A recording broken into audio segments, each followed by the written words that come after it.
A graça rejeitada. Quando Deus age, e o homem responde com indiferença. Introdução. O dia em que Deus entrega a chave. Existe um momento espiritual que muda tudo. Não é quando você descobre Deus. É quando Deus entra na sua história. Na linguagem bíblica, isso se chama visitação. É quando o Eterno intervém, chama, revela, liberta, entrega direção. A partir desse ponto, a vida nunca mais é neutra. Porque agora você sabe. E saber, na Escritura, gera responsabilidade. Ignorar isso não é fraqueza. É rejeição prática. É como se o Eterno viesse pessoalmente, colocasse a chave do céu na mão da pessoa, e ela simplesmente ignorasse, deixasse cair, seguisse andando, como se aquilo não tivesse valor algum. Isso não é leve. Isso é gravíssimo. Capítulo 1. Graça sempre cria obrigação moral. Na Torá, graça nunca é evento isolado. Toda vez que Deus age, ele espera a resposta. Por isso Moisés repete como um refrão em Deuteronômio: lembrem-se do que o Eterno fez por vocês. Na Bíblia, esquecer não é problema de memória. É decisão de viver como se nada tivesse acontecido. Após tirar Israel do Egito, Deus não diz: agora façam o que quiserem. Ele diz: eu sou o Eterno que vos tirei da escravidão, portanto, andem nos meus caminhos. A libertação cria compromisso.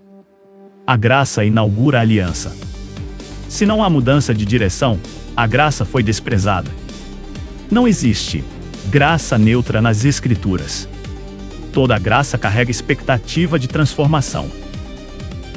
Capítulo 2. Saul, o homem que recebeu tudo e jogou fora. Saul é o exemplo mais violento dessa realidade. Ele não começou mal. Saul foi escolhido por Deus, ungido por Samuel, tomado pelo Espírito, confirmado diante do povo, protegido em batalhas, exaltado de homem comum a rei. Isso é graça em nível máximo. Deus literalmente o arrancou do anonimato e colocou no trono. Mas então vem o ponto de ruptura. Em Samuel 15, Saul desobedece conscientemente à ordem do Eterno. Ele poupa o que Deus mandou destruir, ajusta a instrução divina à própria conveniência, e ainda tenta espiritualizar o erro. E Samuel responde com uma das frases mais pesadas de toda a Escritura: tem, porventura, o Eterno tanto prazer em holocaustos e sacrifícios, quanto em que se obedeça a sua voz? Eis que obedecer é melhor do que sacrificar. Depois vem o veredito: visto que rejeitaste a palavra do Eterno, também ele te rejeitou como rei. Observe a lógica. Deus não diz: você errou. Deus diz: você rejeitou. Saul não caiu por fraqueza. Saul caiu porque decidiu que podia administrar a graça. Ele achou que podia receber unção, ignorar direção, manter a aparência espiritual e ainda assim conservar o favor. Resultado: perdeu tudo. A presença de Deus se retirou. E Saul continuou sentado no trono, mas vazio por dentro. Esse é o estado mais perigoso possível. Posição sem presença. Capítulo 3. Os profetas chamam isso de desprezo, não de erro. Os profetas são claros. Deus não acusa apenas ignorância. Ele acusa desprezo. Isaías mostra um povo que continuava com rituais, festas e linguagem religiosa, mas Deus diz: já estou cansado disso. Por quê? Porque a vida prática não mudou. Amós registra Deus dizendo que rejeita cultos quando a justiça não acompanha. Jeremias fala de gente que dizia templo do Senhor enquanto oprimia o pobre. O padrão é sempre o mesmo. Deus age. O povo sabe, mas vive como se não soubesse. Isso não é imaturidade espiritual. É traição silenciosa. É viver como beneficiário da graça enquanto se recusa a ser transformado por ela. Capítulo 4. Epístola de Tiago. Chama isso pelo nome, fé morta. Tiago não discute teologia abstrata. Ele vai direto à realidade. Você vê alguém com fome, diz palavras bonitas, mas não age. E então, pergunta: que aproveita isso? E conclui: assim também a fé, se não tiver obras, está morta em si mesma. Tiago não diz fé fraca. Ele diz morta. Morta porque não reage. Morta porque não responde.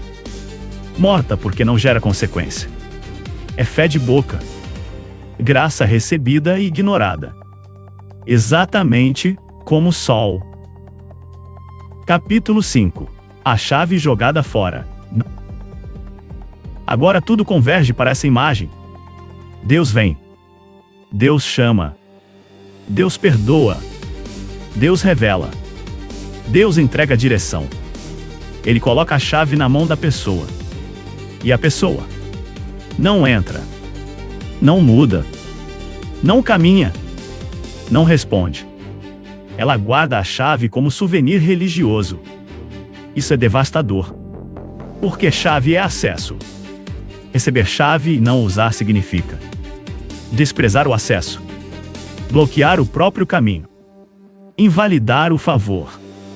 Isso não é neutralidade espiritual. Isso é rejeição funcional da graça. É dizer com a vida: o que Deus fez não muda nada em mim. Reflexão pessoal. O exame que ninguém quer fazer. Agora o texto deixa de apontar para Saul, Israel ou personagens antigos. Agora, ele aponta para dentro. Porque a pergunta real não é sobre reis do passado.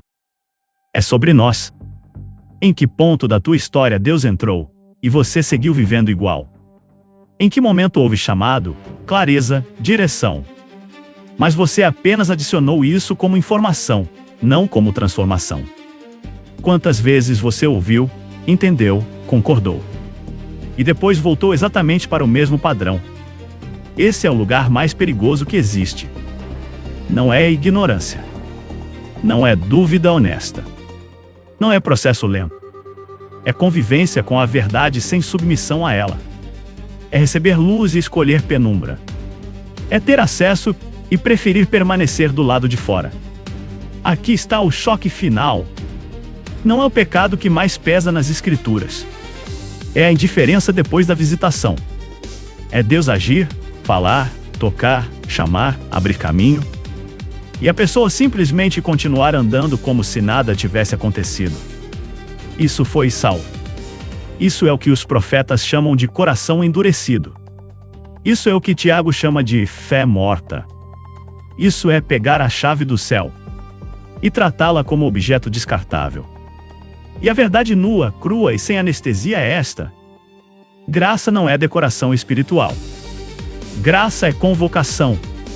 Se Deus entrou na tua história e tua vida continua igual, o problema não é falta de informação, é rejeição prática.